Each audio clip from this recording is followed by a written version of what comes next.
The sea is a force to be reckoned with and respected. Many people brave its waters never to return, or return with stories of horrors from the deep. It's time to get comfortable, put on your life vest, and let the darkness take control. I was assigned to the USS Salva in Pearl Harbor, Hawaii, as a midshipman in the late 1980s. The Salva was a Navy rescue and salvage ship with a small crew and used mainly to recover damaged ships or scuttle ships past their lifespan to create artificial reefs or gunnery targets. I think it's since been decommissioned and is now part of Military Sealift Command. Anyway, I was 18 and serving my summer duty, which included a lot of boring night watches, usually between 11 PM and 5 AM. Lots of mindless chit-chat, walking around with a flashlight and drinking lots of coffee to stay awake. On one of those late nights, about an hour past midnight, we got a call over the radio. A Liberty boat used to ferry sailors between the island and larger Navy ships had caught a rogue wave and capsized. As you can imagine, Pearl Harbor is a crowded port, and many larger ships will anchor a few miles out and send their crew in on these smaller, more maneuverable boats. They usually hold 20 to 30 people, but this one was packed with about 40 sailors returning from a night of hard partying and drinking. The seas were calm that night, but getting out of Pearl can be treacherous, especially at night and if the boat crew is unfamiliar with the tides. Apparently the boat got too close to a shallow reef where the waves begin to roll. A wave hit the ship broadside and knocked a person overboard. The wave itself wasn't strong enough to capsize the boat, but when the crowd shifted on one side to look for the missing person, a second wave and the imbalance made it tip over and dump everyone onto the reef. Then it got worse, because the boat, partially filled with water, was now stuck between the reef and the pounding surf. So, if you can imagine, it's getting dark, and you're getting thrown repeatedly against jagged coral by a ton of seawater, and, oh yeah, you're drunk. It was standard protocol for every ship to assist in a search, and we responded by launching 2 small crafts.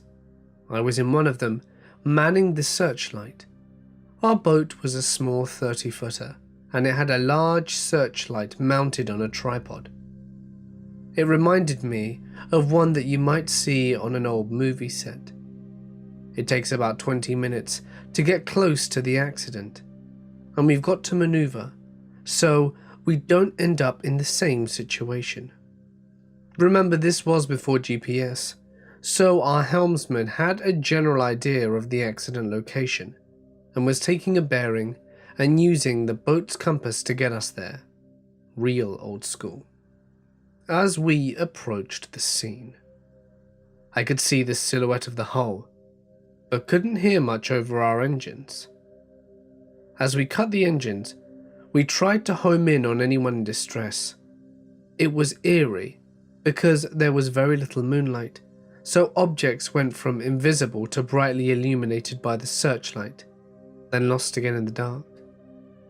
I started seeing shoes, just empty tennis shoes, and then life vests bobbing up and down in the spotlight, but no people.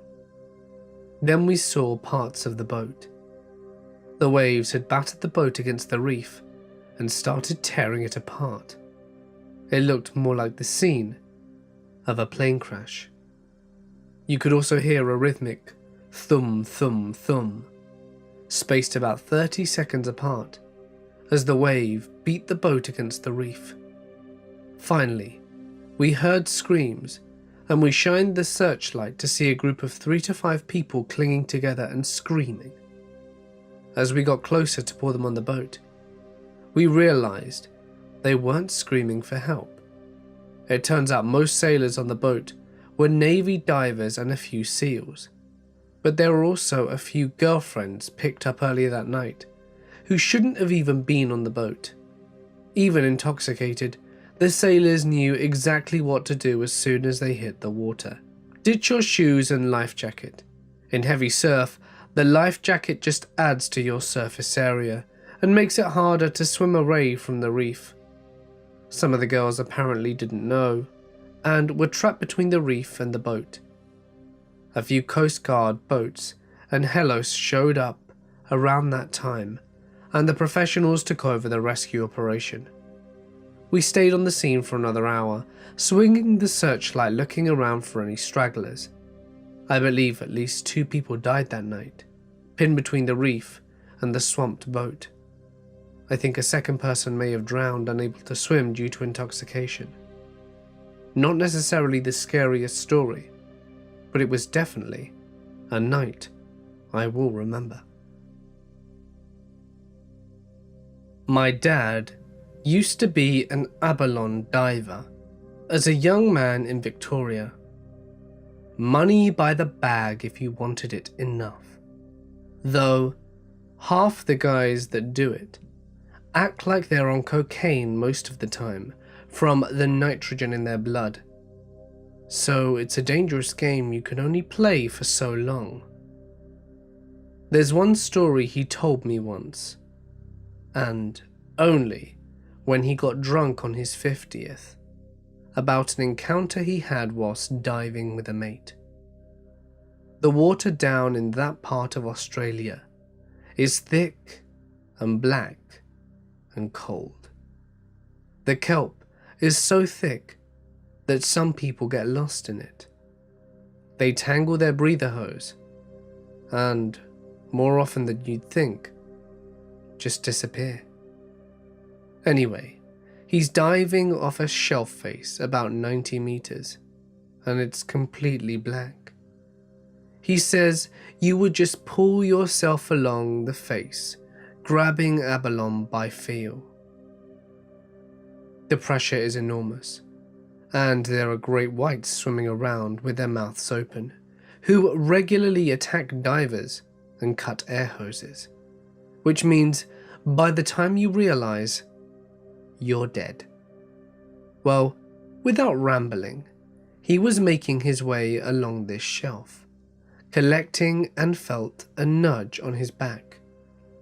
His mate and him always worked in close tandem, so he just assumed it was him and reached out to pull him closer. But as soon as his hand touched it, it just smashed him out the way and got its tail wrapped around the air hose, which ripped it off the connector to my dad's mask.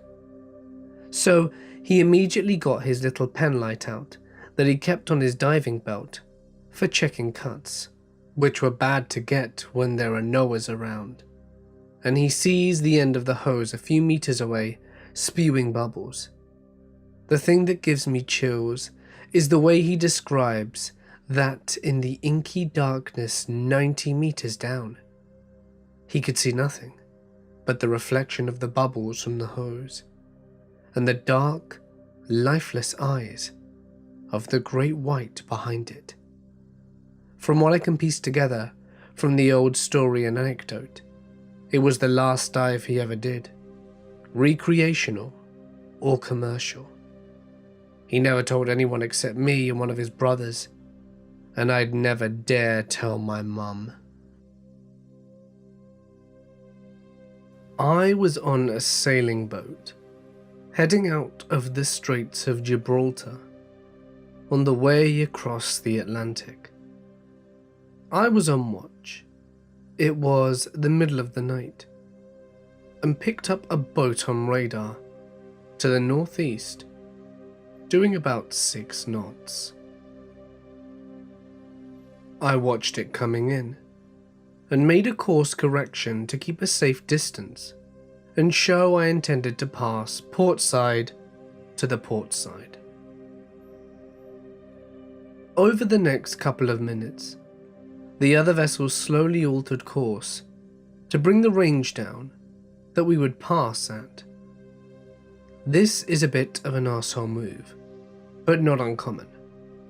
If it's my duty to move out of your way, I do so, and leave a mile clearance as we pass.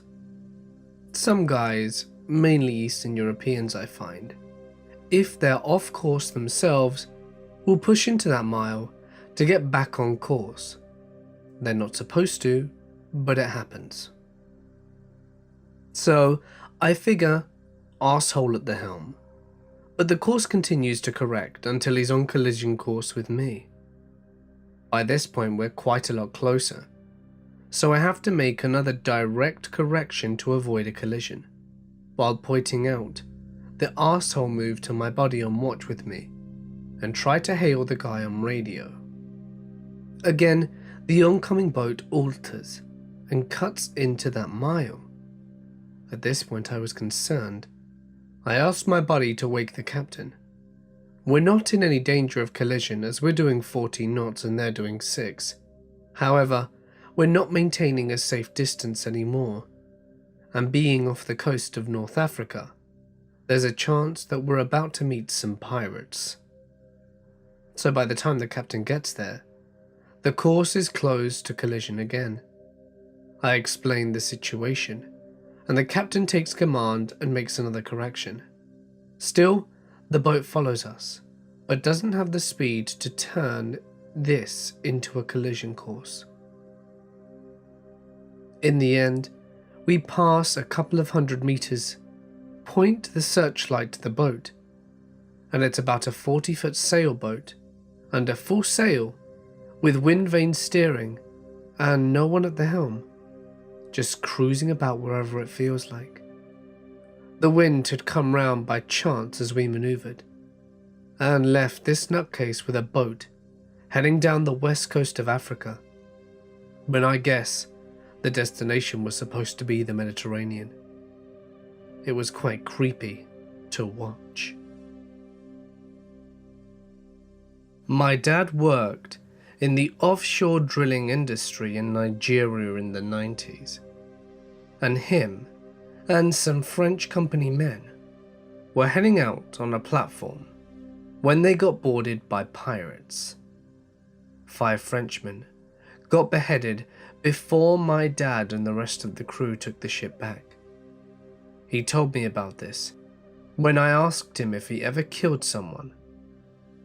He said he didn't know, but when you smack a dude with an iron bar and he falls into the sea and doesn't come back up, he might be dead. He still has nightmares about it. The company he worked for, Alberta Abela Catering, had a compound outside of Lagos, Nigeria. It had a 14-foot high concrete wall with battlements, razor wire, and sniper towers. It had a full-time security staff of mercenaries from somewhere, I think it was the Congo. And one night, the Igbo tribesmen decided to raid the compound.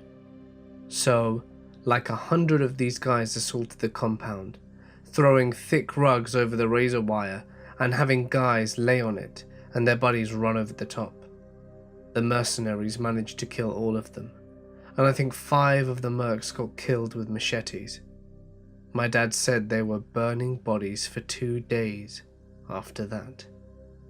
It just goes to show how serious these people are about security, and how dangerous all of it really is.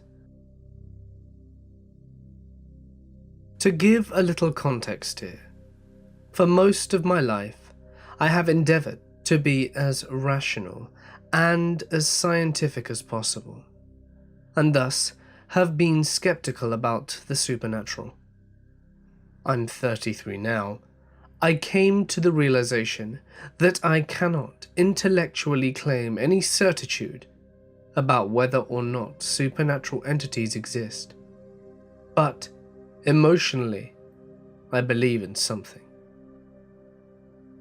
It was a hard thing to come to terms with, actually. I think I had a bit of cognitive dissonance.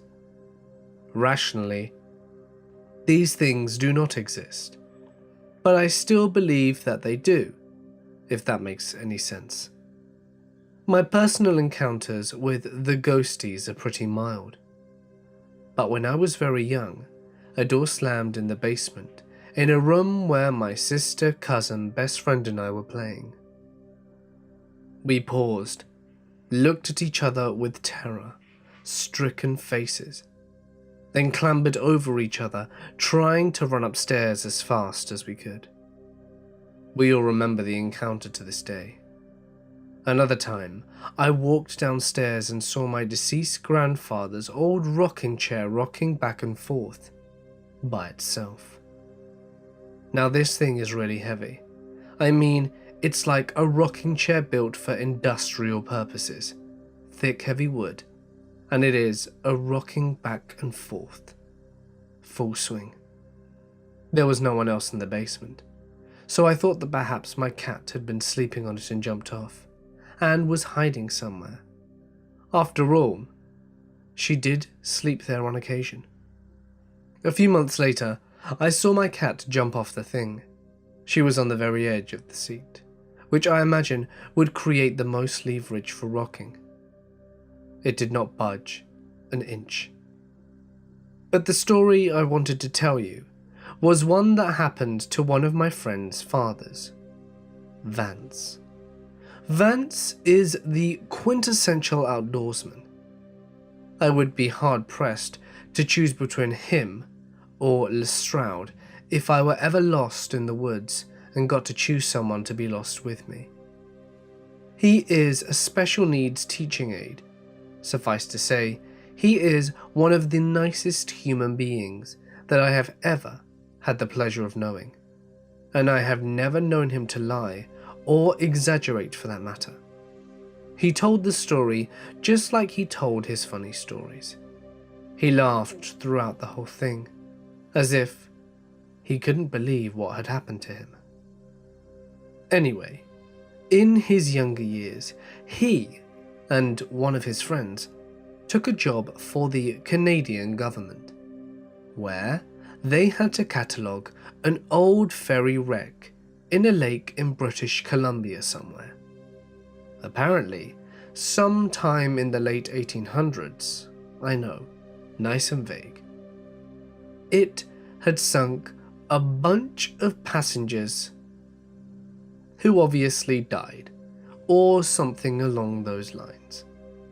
I would imagine it was sometime during the gold rush when ramshackle business popped out of nowhere.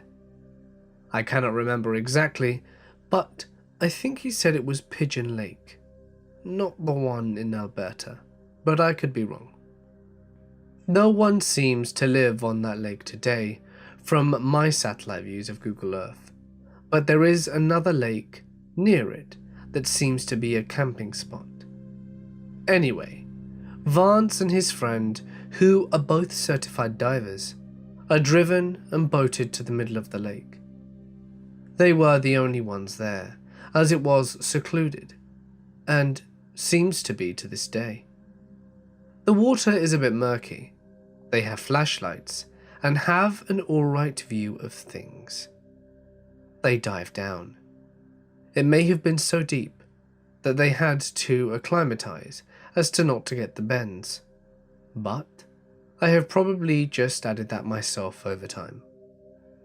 Either way, just as they're getting their first glimpse of the wreck, like something out of a horror film, a dude swims out of the scary as shit depths, rips the breathing nozzle out of Vance's mouth, takes a breath, and swims away. Both guys see and feel this. Vance puts his breathing apparatus back in his mouth, Obviously, they look at each other like, "What the hell?" and then head for the surface. Initially, their minds went to semi-rational places, and they thought someone had come out in another boat and dove down. So they come up all concerned for this guy who was diving to dangerous depths. I do believe they actually went back down to catalogue the wreck without further incident, because Vance is hardcore like that. Anyway, the story always scared the bejesus out of me. I would be freaked out to see a ghost, let alone one at the bottom of a lake. I was racing in the 1997/1998 Whitbread Round the World race. We were sailing through the Bass Straits that separates Australia from Tasmania. We were running downwind in about 30 knots of breeze, with a massive Code 3 spinnaker doing about 20 knots boat speed in a confused sea state. Because of the stresses and strains on the rigging, we had to send someone up to the top of the 90-foot mast to literally tie the sail to the mast. We drew straws, and I got the short one. I had to go up. It was terrifying. Pitch black in the middle of the night. No moon, no stars. You couldn't see the difference between the sky and the water. Next thing, you're up there clinging to a freezing cold aluminium pole that's doing everything it can to whip you off it. It all went to plan. Right until the point where they began lowering me and I lost my grip on the rigging, still attached to the halyard.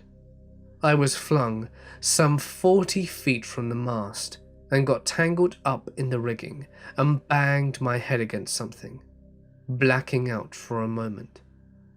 We're not allowed to mention names, but one of my mates, let's call him Hero 1, made the decision to release the halyard and drop me on deck, rather than watch me get turned into a ragdoll in the rigging.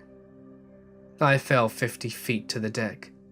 At this point, another sailor, let's call him Hero 2, literally caught me in his arms. I was semi-conscious. A third teammate, Hero 3, had medical training and was able to stabilize me. Luckily, we were only 300 miles from finish in Sydney and managed to get second for the leg. Things can go wrong really fast at sea. Sometimes we're asked to do things that are not strictly speaking safe, certainly not the norm. But going out to sea with the right people and the right equipment can sometimes make all the difference when things go wrong. I raced the Whitbread/Volvo Ocean Race 3 times. It's a 39,000 mile round-the-world odyssey that takes 9 months to complete. If you like the idea of extreme camping, you should check it out. The next edition starts soon. Half of the race happens at night, and while the next crop of sailors are out there, I'll be enjoying following them from the comfort of home. I was part of a search and rescue team in Tampa Bay. We were responding to a 34 Hunter adrift in a bad storm, a couple of miles offshore. When we were alongside, hooking up our tow harness, our boat and the Hunter were at that perfect distance, where the Hunter would be at the peak of the wave and we would be at the trough. So the boats were rising and falling opposite from each other in heavy seas, which most people know is a recipe for disaster, broken bones, or worse. as I'm hanging over the stern, trying to thread their trailer eye with our tow line. Our boats rotated all of a sudden, so that our stern was directly in front of their bow. The Hunter had a huge water spike anchor on the winch attached to the bowsprit. The two blades of the anchor were facing straight down and came crashing towards my face like a guillotine.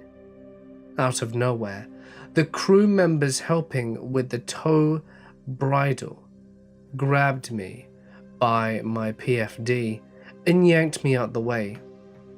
One of the blades caught my uniform collar and ripped it clean off just as I was getting yanked out of the way. She saved my life that day, and I don't doubt it for a second. I also had a few words with the coxswain driving our boat once we were back at the dock. This happened to my dad when I was a kid. We lived on the Oregon coast and had a San Juan 23-foot-long sailboat. He had a small 6 HP Johnson outboard on the back for motoring in and out of the marina. He had painted the hull below the waterline with a blue anti-barnacle paint, as he was wont to do. He was out sailing in the ocean one night with a friend. There was a good swell going on, and at one point they caught an extra large one. They seemed to hang up in the air a bit longer than usual, and then my dad felt the tiller twist in his hands. He looked back at the rudder and saw that the brakes which held the rudder on the back of the boat had been completely ripped out, and the rudder was now floating atop the water. With no way to steer the boat, he had to drop the Johnson in the water and use that to get back into harbour. Although they never saw it, they surmised that a whale came up under them, perhaps mistaking the painted hull for another whale, and gently bumped them, causing the rudder to be ripped off the brackets. As you can probably imagine, if the whale had applied just that bit more force, there's a good chance a bit more than the rudder would have been destroyed from that boat that night. I was crewing a boat on the annual Newport Ensenada race in 2012, and we were the ones who first discovered and reported the wreckage of a boat, including 2 of the dead sailors who had been on board. It was a beautiful morning. We were just blowing along at a good 6 knots, when suddenly there was all this debris in the water. We had just crossed into Mexico, so we weren't sure what to make of it, until one of the crew in the front of the boat said, "Hey, is that a dead guy?" Sure enough, it was a shirtless body, floating face down in the water, amidst a lot of other debris spread out over a large area. Eventually, we saw another body, but nothing to really tell what kind of boat it is. We weren't sure what to think of it. My first thought was a drug deal gone bad, so the captain decided to radio it in and keep on course. Let the professionals handle it.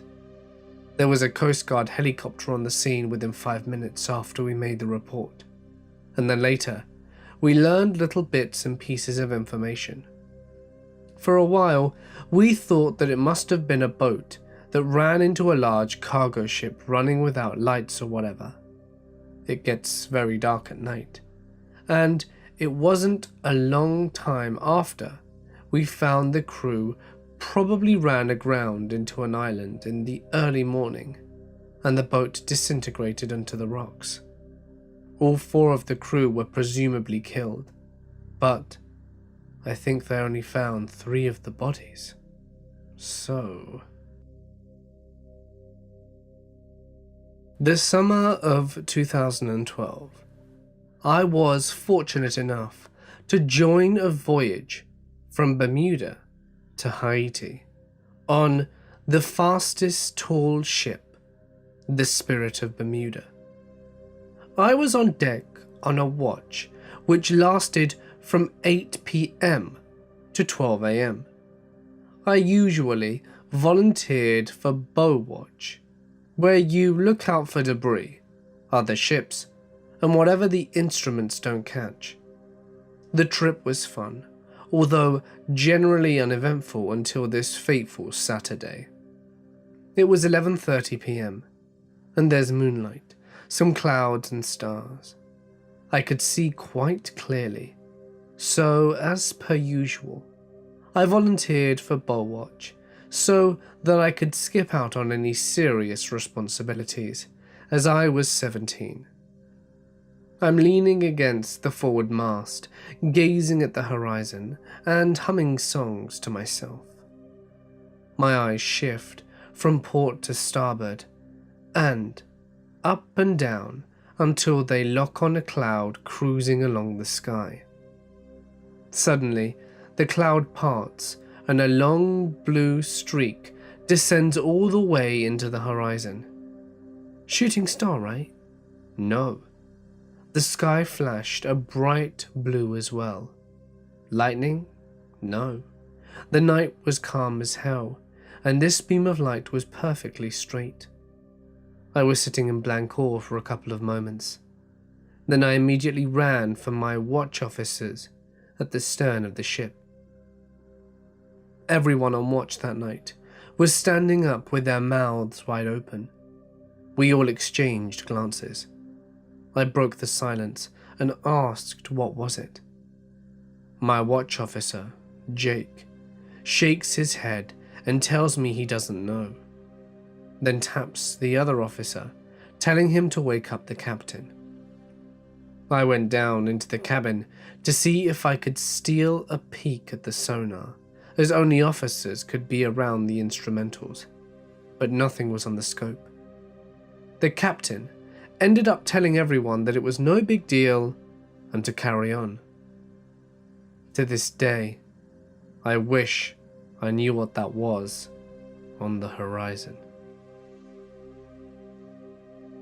Rogue wave, sailing in an open ocean race. At night, my friend and I on watch during a light storm. Suddenly, the whole boat is gone. All we can see is an eerie green glow from the lights in the cockpit and the navigation station. But they are underneath us, about 4 feet. We hit the end of our lifelines, life jackets inflate, and a few seconds that seemed like an eternity tick by, with us getting pulled under. Then the boat suddenly bursts up out of the water. Several more seconds go by that seem like frantic minutes or hours as the boat drains. I'm climbing over the lifelines and look to my friend who is now on the other side of the boat. We were sitting right beside each other, now tangled in the aft corners of the lifelines. We get everything under control. About the time the watch below realizes that there's a few thousand gallons of water sloshing around with them. Someone opened a hatch to get some air, and the inside of the boat flooded when we went under. After a lot of screaming and yelling, the bilges drained the boat pretty quickly. Everything was drenched. Food, equipment, people. My mate and I sat down with our still inflated life jackets and just started laughing hysterically and gave each other a big hug. I have been inside burning houses, worked horrible car accidents, jumped out of planes and climbed mountains. That experience was the most adrenaline-fueled, fearful, oh shit moment of my life. When I looked down and saw this giant 44-foot boat swallowed by the abyss, a sinking boat glowing under me, knowing I was tied to it. I thought, this is it. This is how you're going to die. 10 out of 10 would do it again though. I am a Coast Guard. I've sailed the Caribbean, Atlantic, and Pacific. The coolest things I've seen have been an oarfish, stumfish, dead whale that started a shark-eating frenzy, several water spouts, a leatherback turtle the size of a Volkswagen, a blue whale, grey whale migration, the Milky Way through night vision goggles, and more drugs than you can imagine, and many other things. The strangest thing I've seen is a UFO. I shit you not. I was on mid-watch from midnight to 4 a.m. I was the lookout and noticed this light in the distance. We weren't by land and the radar didn't show anything. I watched this light gain and lose altitude and go back and forth for over an hour. I was pretty transfixed by this thing. I wish it would have gotten closer. The scariest thing I saw though were the 60-foot waves. We were off the coast of Oregon when a big-ass storm came down from the Gulf of Alaska. We were getting tossed around like a rag doll, and nobody was allowed to go outside, but you could still go to the bridge and such. Well, I went up there and saw waves passing us that were 10 feet higher than our bridge. I went up one deck where the lookout was, and for as far as the eye could see, the waves were massive. That storm nearly destroyed our boat. A lot of stuff got bent and smashed. We lost all the gear off the tail fan. It was crazy. It's funny how the sea can make you feel very, very small indeed. I served in the Navy on SSBN submarines. We were doing drills by the coast of Alaska in the winter. Think Deadliest Catch type waves. I was on my way to drive the boat, and we had to come up to the periscope depth for the drill.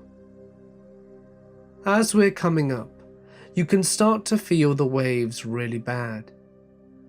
I have to hold onto the walls as I'm moving around the boat. Sometimes I have to stop, unless I want to slide down the hallway. I look around and things are coming untied. It's getting crazy. I start to wonder if I can even make it the 100 feet to go stand watch. We are going up and down so fast, there are movements that my feet are not touching the ground. I'm thinking that we're surfaced. Then I hear that we're about to get to periscope depth. In a sea, state 9+, with hurricane force winds. I hurry to go relieve the watch and buckle in, and things start getting really scary. We get to the depth as best we could, and everyone is trying their best to keep the ship level. The ship is rolling like crazy. The only thing keeping me in my seat is the seatbelt. On the intercom, 3 people are injured from things coming unbolted. It's so bad out, the periscope is useless because we keep going from 100 foot under to 50 feet in the air, and the air is filled with sea foam. Then the wave I tell my grandkids about someday happened. The submarine goes almost vertical.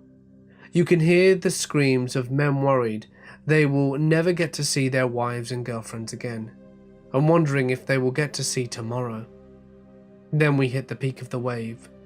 The depth gauge isn't working because it's out of the water. The boat comes down fast. The submarine hits the water and everything goes black for a second. I begin thinking this is how I die. The lights turn on, and we're told to go as deep as possible. Then everything returns back to normal. That is the story of how I took $1 billion ship flying. There was one time where we were testing the oxygen generators during a fire drill before going underway. To give you some context, the oxygen generators are about the size of a small car and use electricity to make oxygen, and there are 2 of them in a small room, I would say 15 by 30 feet big. This room is filled with pumps and pipes, and there are 2 ways in and out of the room, a metal staircase to go to the next level, and a door to go into a hallway. The fire drill was to put out a fake fire in this small room, while safely managing these oxygen generators. The fire drill started, and we have 2 teams with 2 fire hoses, people monitoring the drill, and a guy managing the 2 oxygen generators going into this place. There are probably 15 people in this small space. It's a tight fit, and I'm in full gear with a heavy tank on my back. The next thing I know, I hear the guy on the generators yelling at the top of his lungs for everyone to get out now. He's pushing people out, telling them to run. People are not sure if it's part of the drill. Some people run, others stay. I was one of the 7 that stayed. I looked over to the generators, and this guy is pushing buttons, twisting valves and pulling switches. He then just starts running to the stairs. Turns out, the guy was trying to stop them from decompressing and exploding whilst killing everyone in the room. At this point, I realized it wasn't part of the drill and started pushing back. I got to the doorway when everything went to shit. I saw the brightest light I've ever seen come from those oxygen generators. After that, I saw the man that was running from the generators get flung like a rag doll through the railing on the metal stairs. About the same time, the shockwave hit me and flung me into a steel wall. I wake up in the hallway, being dragged away with my ears ringing and my back messed up. I was covered in water. Everything was covered in water. Turns out, the explosion compressed the water right out of the air. The explosion was so loud, people heard it through a 3-inch steel door over 100 feet away. Thankfully, nobody died, and the guy that saved me got a medal and is still in the Navy today. I have a story. I once saw something really strange that happened at sea. An object out above the water, like a dark disk. It seemed like it just appeared out of nowhere. No visible approach. Just 1 second it was clear sky, and the next, there's this hovering black object over the water, a good bit.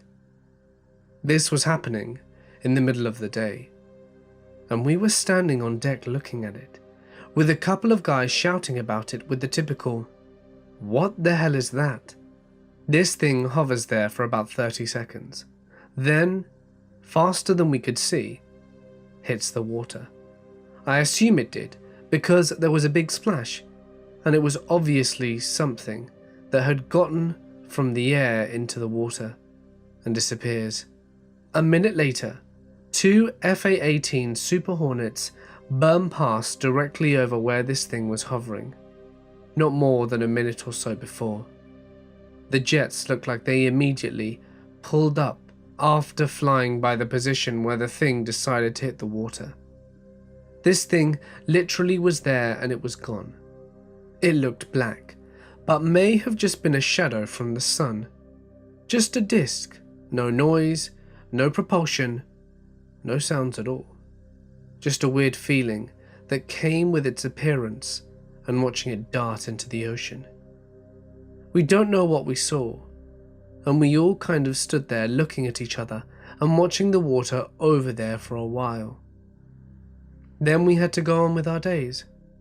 No one ever told us what it was, and it seemed too unbelievable to ask anyone. No one wanted to go on over the radio talking about UFOs or aliens either.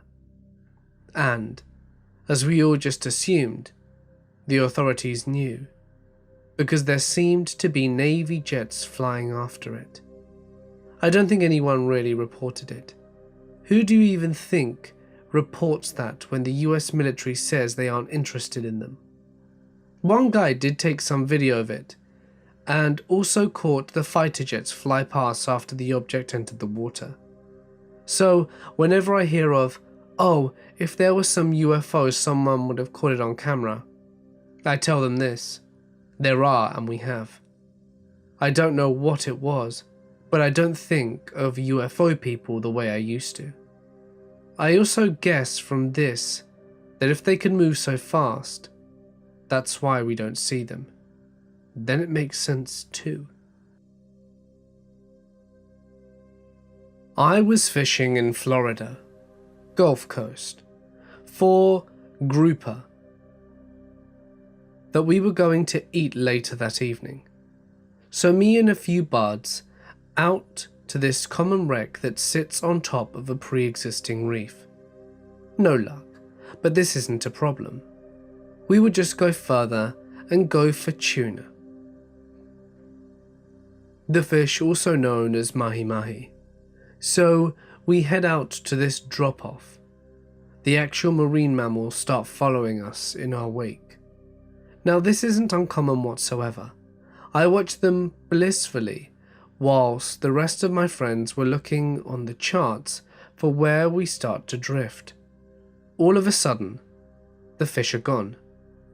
This sort of eerie feeling comes over me, and one singular, small dolphin is in our wake. Then, a massive column of water erupts from behind us. I see a red cloud where the dolphin should have been, and that's the closest I've ever been to shitting myself.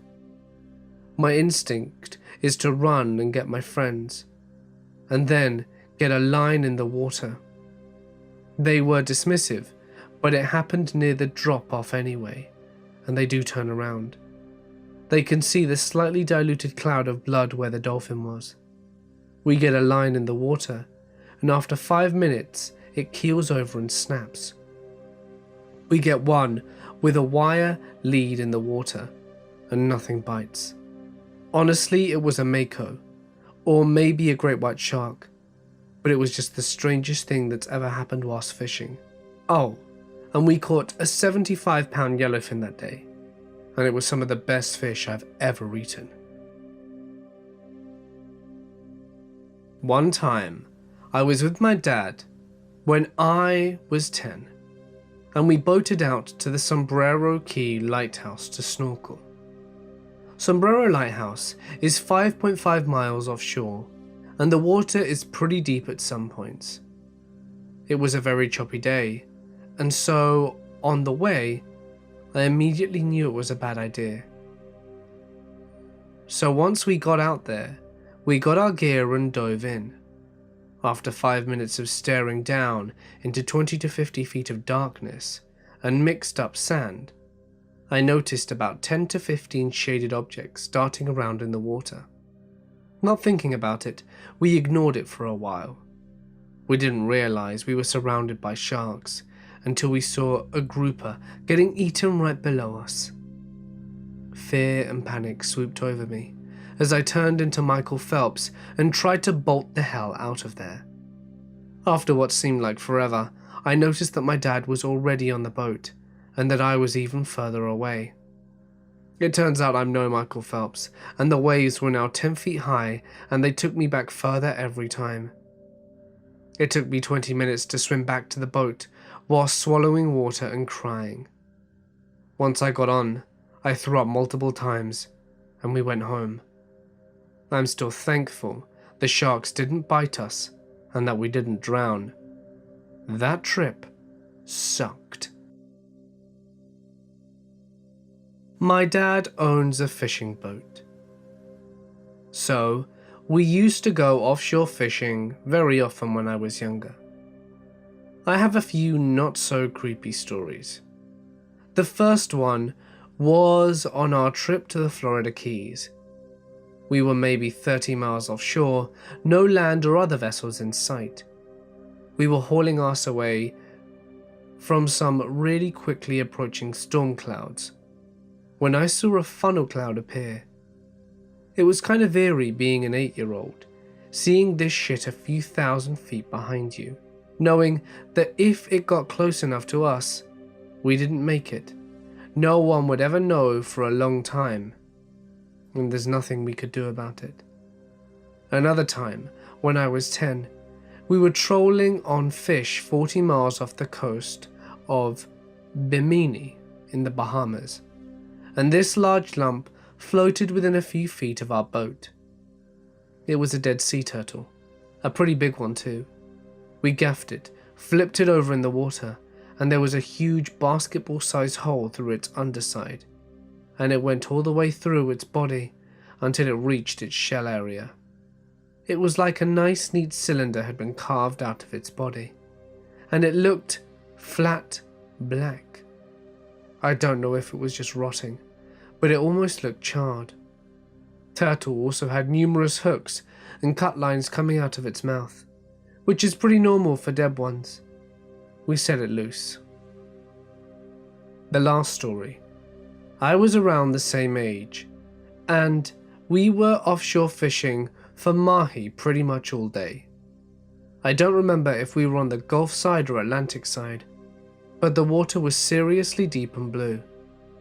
We must have been many miles offshore and looking at the sonar, and I remember it being much deeper than 2,000 feet.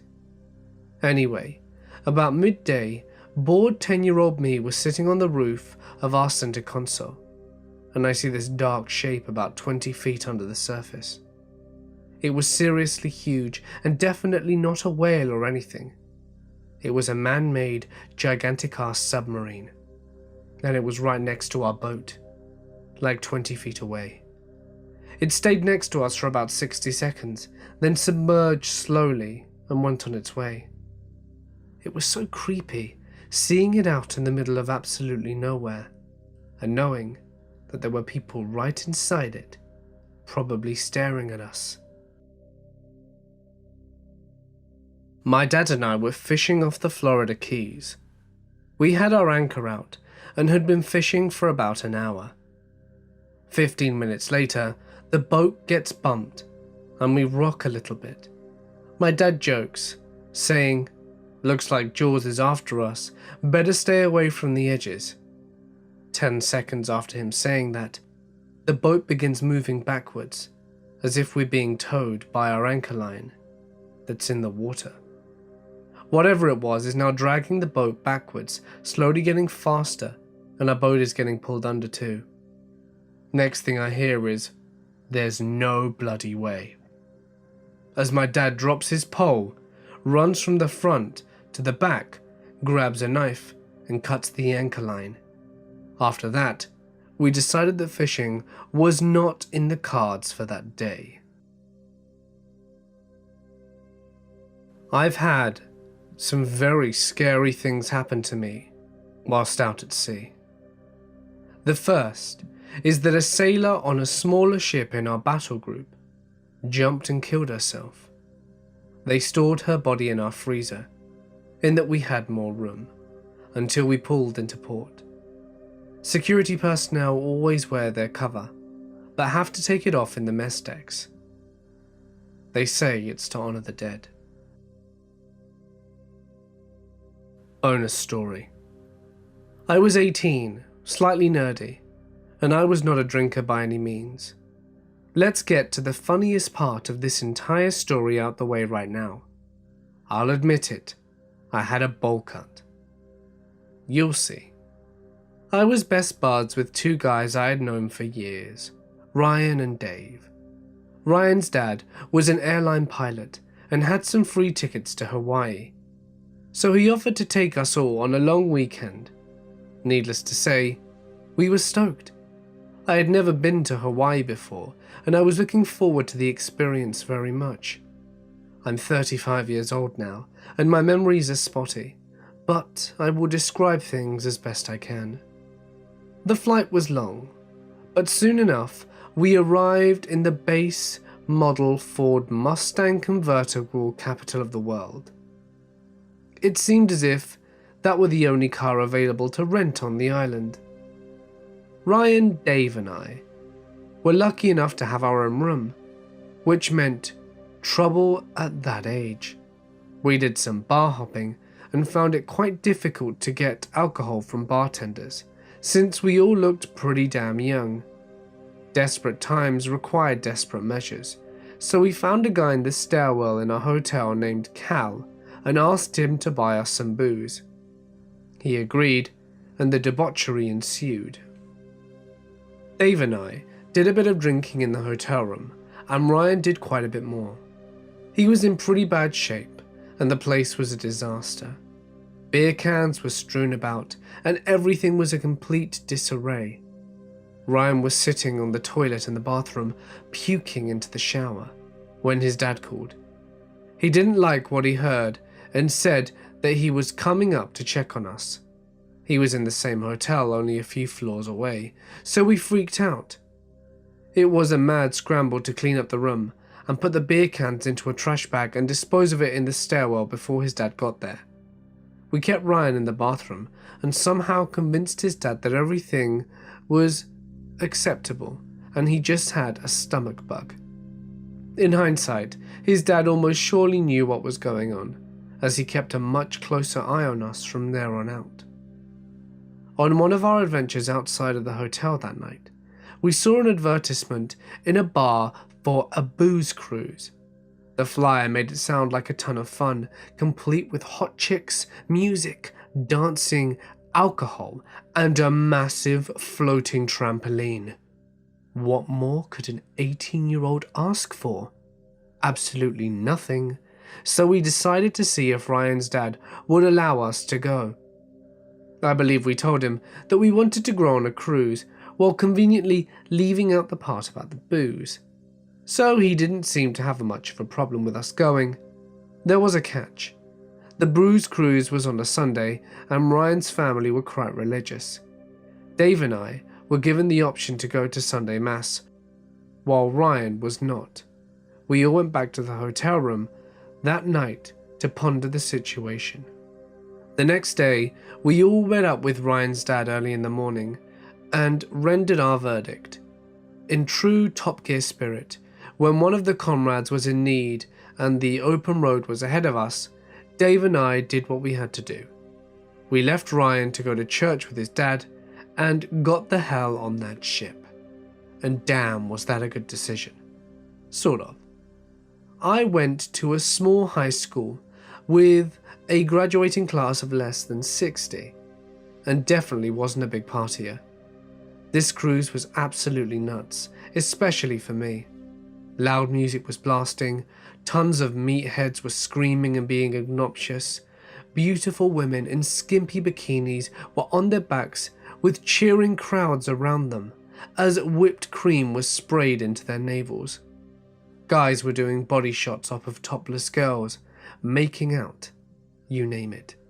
It was paradise for Dave and I, but we needed some alcohol to really let loose. Now that I think about it, I'm not quite sure how we managed to get on the booze cruise in the first place, since the minimum age was 21. Lol. Regardless, we decided to chance it and go ask the bartender for a drink, hoping he wouldn't ask us for ID. Dave looked older than I did, so he was nominated to do the deed. If he was successful, our drink of choice was going to be Long Island iced tea. He made it up to the bar and wasn't looking too confident in himself, and I was getting worried that we were going to be busted for being on a booze cruise underage. No good. Dave eventually went for it, hands shaking, and he got lucky. The bartender didn't ID him, and he came back with the massive drink. We were stoked, to say the least. Again, keep in mind that neither of us were big drinkers. Also keep in mind that the bartender made this Long Island iced tea extremely strong. Well, let me tell you something. This Long Island iced tea absolutely obliterated me. I became a flaming idiot and lost every single bit of common sense I had. I guess that was the goal, but this was a bit more than I'd planned for. By this point, everyone was extremely intoxicated as well, as the escapades were only getting more Girls Gone Wild-esque. At the peak of my drunkenness, the boat came to a stop and anchored in the middle of the Pacific Ocean. Everyone started jumping off the back of the boat and getting into the massive floating trampoline that was being dragged behind it. This was amazing for Dave and me. Boobs were bouncing everywhere and we were drunk out of our minds. Every once in a while, we would mention poor Ryan, who was probably sitting in the pew beside his father, singing hymns at Sunday Mass. Oh well, the show must go on. I then decided to join the festivities. When I do things, I normally go all out. It's all or nothing for me, and that would prove to be a bit problematic in this case. All of the other drunk people were jumping off the back of the boat, which was the proper place to jump off the boat, as it was lower and intended for such purpose. This didn't seem to be cool enough for me, however, as I climbed up on the side of the boat and let out a scream, then jumped into the ocean, fully clothed, with my wallet in my pocket. My wallet was forced out my pocket by the sudden impact from the 20-foot plus jump into the water, and unbeknownst to me, probably sank to the bottom of the ocean floor. Dave and I continued to have a great time on the booze cruise, and our lives were perfect. I didn't realize that I lost my wallet until we disembarked the ship and got back to terra firma. This was not a good situation. At all. But fortunately, it was all pre-9/11, and Ryan's dad could pull some strings since he was a pilot. I eventually made it back to continental United States and got a new license from the DMV. All was normal for a couple of years. If you're still with me, then you're about to be rewarded just like I was. 2 years later, my mum received a manila envelope in the mail, sent from Colorado and addressed to me. I opened the envelope, and inside I found my wallet, worn and filled with sand, with my faded ID card and the tattered remains of a $20 bill inside.